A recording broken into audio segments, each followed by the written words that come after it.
Assalamualaikum warahmatullahi wabarakatuh. Waalaikumsalam warahmatullahi wabarakatuh. Alhamdulillahirabbil alamin wassalatu wassalamu ala asyrofil mursalin sayyidina Maulana Muhammadin wa ala alihi wa sahbihi ajmain amma ba'du. Ingkang sangat kula hormati niki wonten Habib Nabil, semua keluarga besar Habib Muntir, semua min usulihi wa furuhi sedanten ingkang kula hormati. Ingkang terhormat Habib Ahmad Bahar, Habib Ja'far Al-Attas, jadi wonten Profesor Nazaruddin, wonten Pak Muzani, wonten Mas Nusron sedanten ingkang kula hormati. Yang spesial, saya ini punya dua permintaan. Satu, jangan diundang lagi. Dua, saya minta maaf kalau yang ingin ngundang mohon nggak usah diteruskan. Saya akan cerita yang ilmiah. Saya terima kasih tadi sama Habib Abdullah bin Ja'far sama Ustadz Hasan Saifur Rijal. Begini, kenapa saya banyak dikutip para narasumber?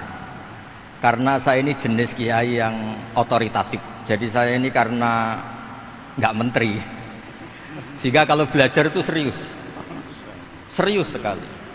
Ya alhamdulillah ini ada Pak Muzani, orang yang bisa ngelantik seseorang jadi presiden. Masih punya utang satu, bisa nggak ngelantik kita jadi ahli surga? Begini kalau cerita ilmiah, nanti saya baca hadisnya. Ada kelebihan kita jadi manusia itu justru karena ketidaktahuan kita. Kita tentu hingga detik ini tidak melihat surga langsung, tidak melihat neraka langsung, apalagi melihat Allah Subhanahu wa Ta'ala. Tapi selalu ada teori, dan ini dibenarkan oleh semua ulama karena ini nas itu mansus. Geniku di antara kelebihan Rasulullah SAW adalah diutus kafatan linnas untuk semua orang. Sehingga ada orang ditanya, dengan apa kamu tahu kalau Tuhan itu satu? Orang ini dengan enteng menjawab, innal isnaini, angka 2, 3, 4 dan seterusnya. Nisbatu dzalika ilal wahid nisbatul far'i ilal asli. Jadi segampang itu nerangkan ayat qul huwallahu ahad, Allah itu satu. Karena angka itu 2, 3 sampai 1 miliar 1 triliun. Nisbatu dzalika ilal wahid nisbatul far'i ilal asli. Semua itu asal usulnya satu. Begitu juga begitu gampangnya Syekh Nawawi Al-Bantani menerangkan kenapa bismillah itu dimulai ba. Huruf hijaiyah kan alif, tapi kalau bismillah dimulai dari satu ba. Ba itu ada titik satu. Anda gambar kambing, gambar apa saja, gambar Anda entah baik entah jelek, itu tetap dimulai satu titik. Nah satu titik ini disebut nuqtatil wujud, asal usul wujud. Sebab itu kitab I'anatul Thalibin, tadi Habib Nabil cerita sanad-sanadnya Mbah Mun. Sebetulnya kalau boleh angkuh, yang berhak cerita itu saya, karena kitabnya milik saya. Tapi beliau tak kasih terus cerita, ya alhamdulillah ada penyambungnya gitu. Nanti tak kasih lagi beliau. Ya memang yang paling berat beliau karena turunannya itu. Tapi kitabnya dari saya, jadi ya satu-satu lah. Kitab I'anatul Thalibin itu dikarang oleh ulama top, namanya Sayyid Abi Bakar Sato. Beliau punya murid yang sangat terkenal di Indonesia, namanya Syekh Mahfud At-Turmusi. Syekh Mahfud ini punya murid, diantaranya yang paling terkenal tentu Mbah Hashim sama Mbah Ahmad Dahlan, pendiri Muhammadiyah. Jadi kemudian kitab I'anah ini populer sekali untuk menerangkan fikih-fikih di Indonesia. Termasuk cerita bahwa wujubul jihad itu wujubul wasail lal maqasid. Jadi jihad itu wajib, itu wujubul wasail lal maqasid. Sama cari di sarah. Sekiranya dakwah itu bisa tidak dengan jihad, dengan pengajian kayak Majelis Rasulullah, kayak Majelis Nurul Mustafa, kayak kiai-kiai kampung, itu sudah cukup karena sudah isolul maksud, orang sudah menjadi kenal Allah Subhanahu wa Ta'ala. Sebab itu ketika Sayyidina Ali diutus di beberapa peristiwa termasuk di Khaybar, Sayyidina Ali didhawuhi la ayyahdiyawu bika rajulan wahidan khairan laka min humrin na'am. Ada satu saja yang Islam karena kamu itu lebih baik daripada kemenangan. Nah, kemudian ini supaya otoritatif menghormati masjid ini, Masjid Istiqlal, masjid yang luar biasa bersejarah. Saya baca keterbatasan kita, tapi ini menjadi kelebihan. Ini hadis di Shahihul Bukhari. Nanti sebagai cirinya saya tinggal supaya ini tadi otoritatif tadi, supaya semuanya pakai sanad. Ini hadis dari Shahihul Bukhari, sehingga Anda tidak perlu tanya ini sahih apa enggak, karena ini di Shahihul Bukhari ikutnya nomor hadisnya itu 6408. Monggo kalau mau dihafal. Biasanya jenengan kan hanya hafal Arba'in Nawawiyah. Ini hadis ini nomor 6408. Ada keterbatasan yang akhirnya menjadi kelebihan kita, yaitu kita tidak tahu Allah Subhanahu wa taala. Suatu saat para malaikat ditanya, apakah mereka yang membaca tasbih di sini, misalnya di Istiqlal ini, ngerti saya? Kata Allah. Kata malaikat, tidak tahu. Fayaqulu hal ra'auni. Qal fayaqulu nala wallah ma ra'auka. Qal fayaqulu kaifa la ra'auni. Yaquluna asyadda laka ibadatan wa asyadda laka tamjidan wa aktsara laka tasbihan. Andaikan manusia itu ngerti engkau ya Allah, maka tasbih mereka ini akan lebih dari kita. Saya beri contoh, ini terutama untuk dzurriyyah Rasulullah SAW. Nabi itu manusia, basar, tapi lakal basar. Nabi ketika muji Allah Subhanahu wa taala ini supaya kalau sholat jangan hayati. Misalnya pertama muji begini. Lakal hamdu mil'us samawati wa mil'ul ardi. Kebanyakan di Jawa memang baca pakai rofaknya mil'u. Tapi di beberapa sanad dibaca mil'a, itu urusan i'rab lah. Engkau itu saya puji seluas langit dan bumi, seluas langit dan bumi. Seluas langit dan bumi itu enggak keren. Karena langit ini tetap mahsurah, as-samawat ini apapun luasnya langit itu tetap terbatas. Bumi apapun luasnya juga terbatas. Apa yang diteruskan oleh Rasulullah SAW? Wa mil umasyi'ta min syai'im ba'd. Dan pujian saya ini ya Allah sesuai kehendakmu, sejumlah kehendakmu. Karena ini yang tidak terbatas. Begitu juga ketika Nabi dengan keterbatasan sebagai manusia, bukan sebagai Habibullah. Atas nama manusia, Nabi itu punya dua sisi, kadang sebagai basar, kadang sebagai Habibullah, dan sama-sama penting untuk mengawal Islam ini. Saya ulang lagi, sama-sama penting untuk mengawal Islam ini. Ketika Nabi sebagai basar ngendikan begini, la nuhsi Allahumma lakal hamdu hamda yuwafi ni'amaka, misalnya pakai mukhatab, wa yukafi mazidak.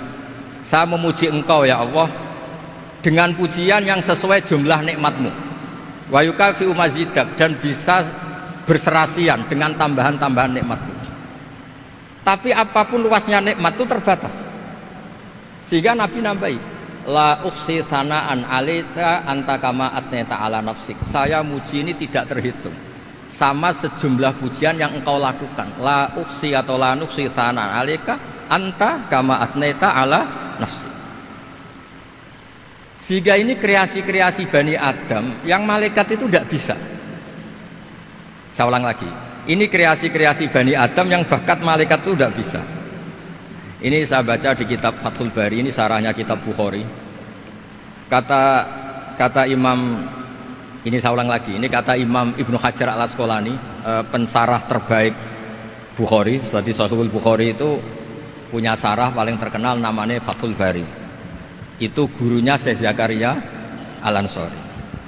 Syekh Zakaria itu dikenal sebagai Syekhul Islam. Itu berkahnya punya guru alim banget, kereng. Ibnu Hajar al-Asqalani itu kereng itu keras. Kalau muridnya tidak bisa itu keras sekali, tapi urusan ngaji saja. Terus punya murid itu pinter sekali, namanya Ibnu Hajar al-Haytami. Jadi beliau kalau mau ngaji ya susah, karena gurunya itu alim, nyuruh baca. Kalau mau ngajar ya susah, muridnya itu alim, takut salah. Jadi akhirnya pinter. Orang punya murid alim alama itu kan bingung. Makanya saya tidak suka kalau Profesor Nazar ngaji saya, nanti ngoreksi repot. Sudah gitu Islamnya beliau formal karena Menteri Agama, saya non formal. Lama-lama Islamnya beliau legal, saya ilegal. Kan jadi repot nanti. Makanya tadi tak bully, tak cocokkan. Kalau jenengan Menteri Agama sampai akhirat berarti top. Tapi kayaknya di akhirat saya yang ngelamar jadi Menteri Agama. Tidak, ini nggak penting. Ini hanya gojlokan saja supaya kelihatan bahwa menteri pun juga warga nopo Indonesia. Begini kata Ibnu Hajar Al Asqalani, ini saya baca ya supaya penghormatan saya sama Habib Umar Hafid. Saya ini baca kitab beliau khatam serius, namanya Taujihun Nabi li Mardoti Bari, yang ditulis oleh Ustadz Fahmi bin Ali bin Ubaidun. Saya baca banyak, termasuk ketika beliau punya manhaj yang tidak populer, kata beliau fala buddha antuwattina nafsaka ala annana khudamatu hadal kaun. Kamu harus yakin bahwa tugas kiai, tugas ulama itu khudamatu hadal kaun, mengkhidmati semua alam raya ini. Dan jangan pernah putus asa, misalnya melihat non muslim terus kamu putus asa, ini non muslim enggak. Bisa saja suatu saat rubbama aslama fakhasuna islamu, bisa saja dia Islam fakhasuna Islam. Nah, ini wirasah nabawiyah, karena dulu Nabi ketika dari kampung Abdi Yalil dan disakiti, malaikat Jibal itu usul supaya kampung itu dihabisi, kata Nabi apa? La bal arju ayukhrijawah min aslabihim ma ya'budu wa la yusyriku bihi syai'an. Bisa saja bapaknya masih kafir, anaknya Islam, cucu-cucunya napa?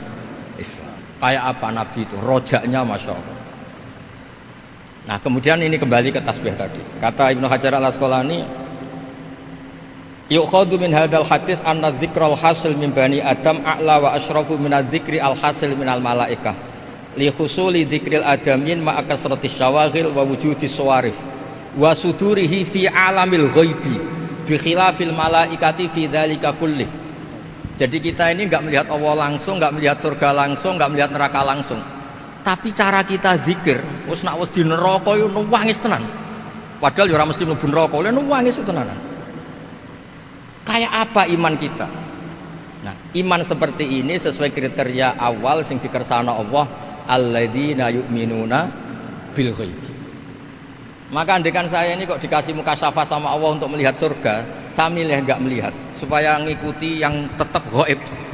Nanti kalau saya melihat langsung kemudian iman, kata Allah, akeh tunggali aku iman mau melihat itu. Jadi kadang-kadang keterbatasan kita ini penting. Makanya masyhur Nabi pernah ngendikan tuba liman ro'ani wa amanabi, tapi wa tuba liman lam yaroni wa amanabi. Kalau orang melihat saya kemudian iman itu biasa. Ini orang zaman akhir tidak melihat saya tapi iman. Kadang-kadang itu enggak lewat Habib yang ganteng itu enggak, lewat Mudin. Mudin di kampung rapati di duit, ini mulang tauhid ya mandi. Islam itu digawa Habib ya mandi, digawa menteri ya mandi, digawa Mudin ya mandi. Karena Islam itu kafatal, napa kafatal. Nah yang enggak dipunyai malaikat adalah tadi seperti cerita saya tentang Imam Amudi. Segampang itu. Makanya di tradisi pondoknya Mbah Maimun itu ada tradisi qaddimid dirayah ala riwayah. Logika riwayat itu penting karena itu menjadi nyaman. Ya kayak tadi, Allah itu satu. Ketika kita berpikir angka 2, 3 sampai sekian miliar, sekian triliun, nisbatu dzalika ilal wahid, nisbatul far'i ilal asl. Semua itu dibanding angka 1 adalah cabang. Gambar kayak apa ruwetnya, dinisbatkan asal usulnya mesti satu nuktoh, yaitu satu titik. Nah satu titik ini kata pengarang Ianatul Thalibin, bi kana makana wa bi yakunu mayak. Nah kemudian terakhir ini nggak boleh lama-lama. Kalau lama-lama nanti sampean pinternya nyanyi saya. Jadi sudah. Tapi nggak apa-apa lah. Saya ini termasuk kiai yang sudah diundang. Ini termasuk Pak MPR, nggak boleh ngundang saya. Pak Nusron apalagi nggak boleh. Itu kalau di kampung sama saya hormat. Kalau di sini kok kayak menteri gitu. Menteri betul tapi. Lawang gurunya dia itu teman saya gitu. Jadi tanya ini kalau nggak percaya.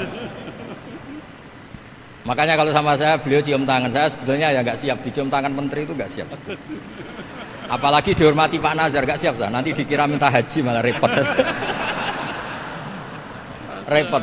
Saya ini tadi bisik-bisik itu urusan ilmu tasawuf, ya ada urusannya dengan haji. Nah, cocokan. Kenapa beliau suka ilmu tasawuf? Saya kan sering lihat beliau ceramah di TV. Katanya obat Gus obat. Orang kalau belajar tasawuf kan kepenak itu. Kayak wis ahli swarga kan kepenak di tasawuf itu kan memang. Sekarang saya cerita tentang ini karena bidang yang saya tekuni. Ada kitab tentang Ulumul Quran, namanya Al-Mufradat fi Gharibil Quran, dikarang oleh Ar-Raghib Al-Asfihani. Ini kitab luar biasa. Di situ hanya cerita lafat-lafat per kata. Saya tadi sebelum kesini ngajar dulu di pondoknya Beki, Baitul Qurannya Pak Kures, karena memang saya termasuk pengajar di sana. Artinya kalau saya sering ke situ, jangan iri, memang saya termasuk pengajar di sana. Termasuk pengajar yang keren maksudnya. Keren itu artinya pakai referensi, bukan asal.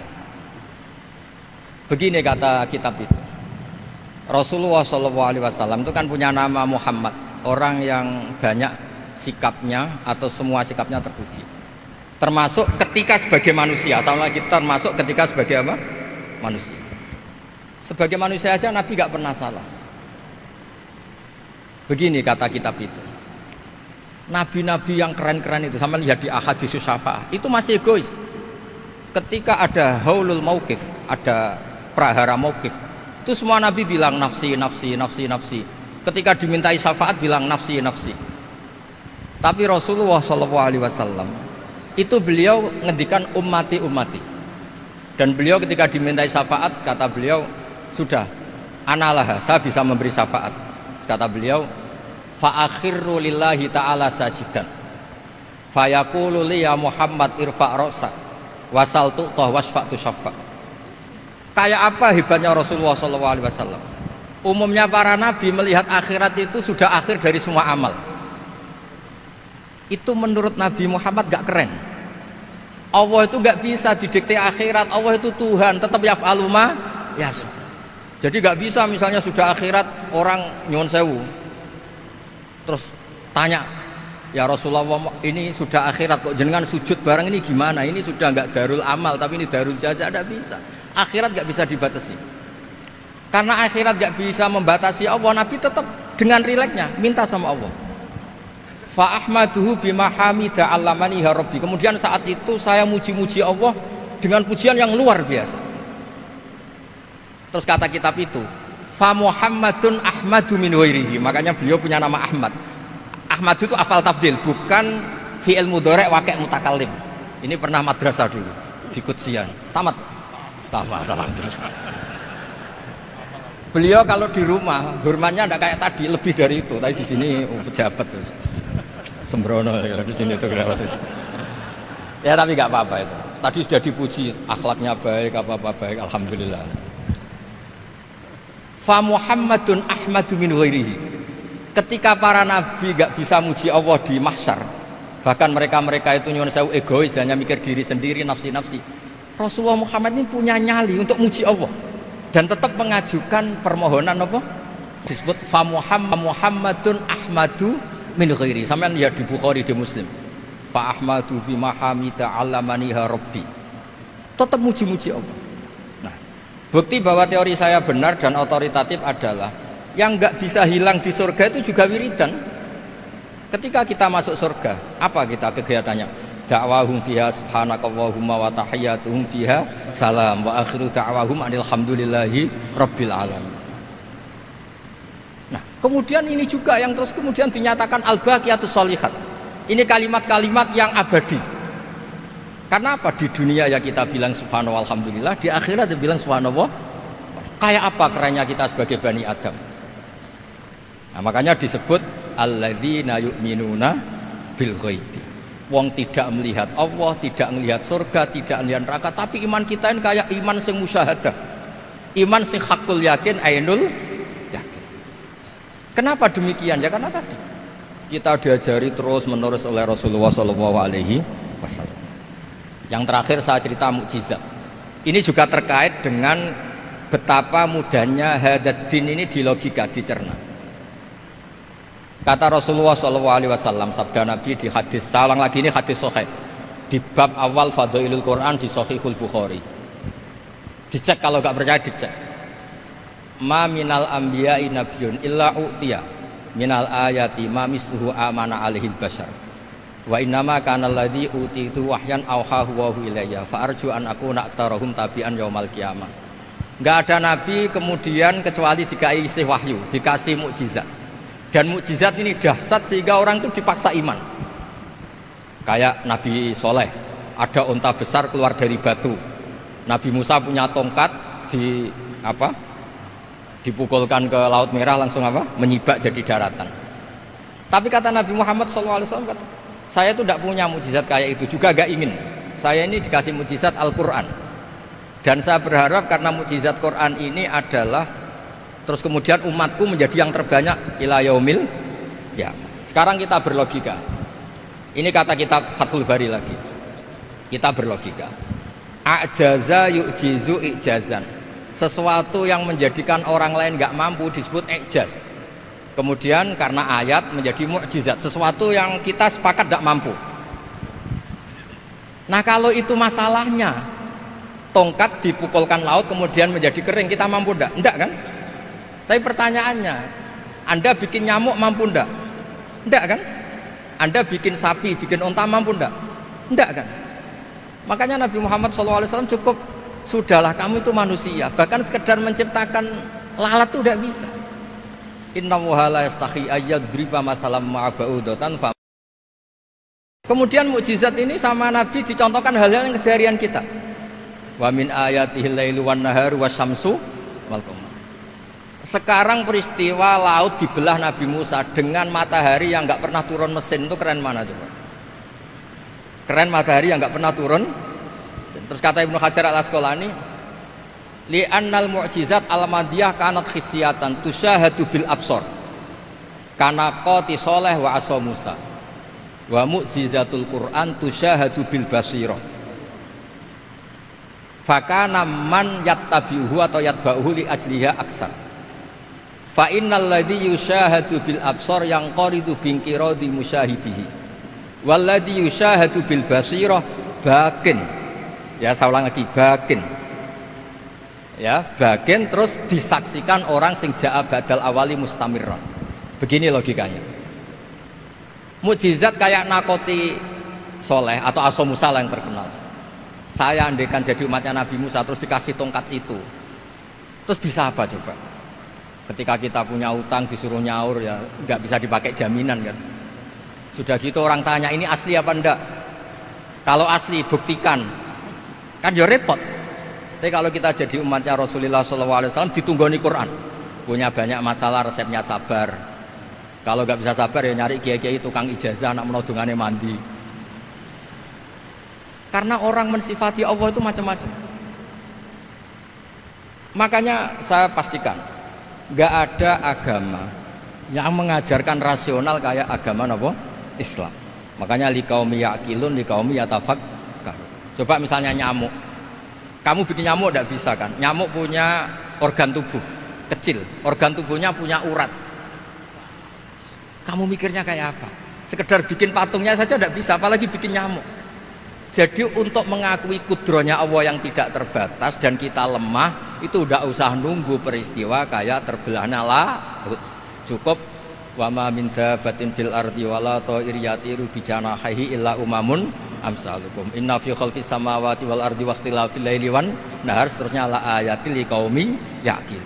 Nah gara-gara pola yang diajarkan Nabi itu ila yaumil qiyamah orang tetap Islam karena nyaman dengan kepastian mukjizat ini baqiyah ila yaumil qiyamah. Itu kayak apa baiknya Nabi. Makanya saya suka tadi burda yang dibaca. Ada ulama kayak Muhammad bin Said Al-Busiri yang ngarang burda. Itu kalau berpikir itu sederhana. Ngeten lho Gusti, malah nerangno pangeran. Lama da'awu da'ina li ta'ati bi akramir rusli kuna akramal umami. Ngeten lho Gusti, karena Rasul Muhammad itu terbaik, ya logikanya umatnya juga terbaik.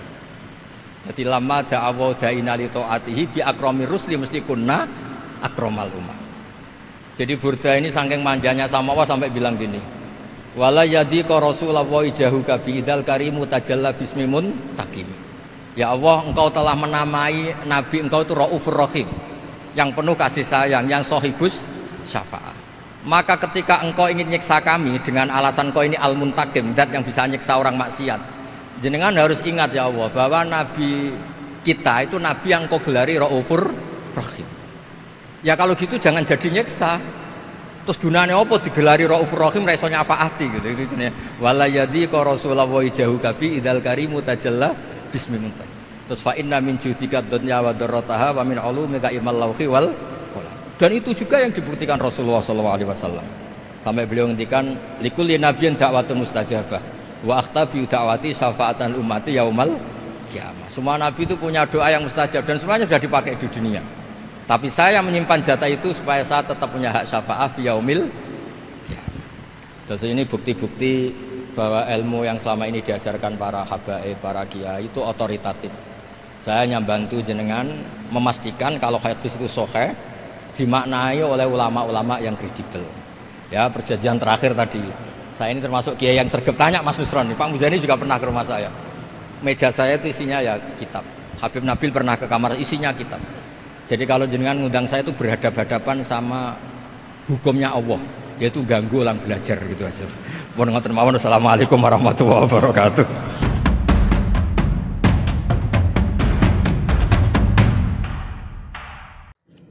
Terima kasih sudah menonton video ceramah dari Gus Baha di Majelis Rasulullah, tepatnya di Masjid Istiqlal. Ada 2 permintaan dari Gus Baha yang perlu diingat-ingat menurut beliau. Yang pertama adalah jangan mengundang beliau, dan yang kedua tolong hentikan kalau ada rencana mengundang beliau. Sekian video hari ini. Assalamualaikum warahmatullahi wabarakatuh.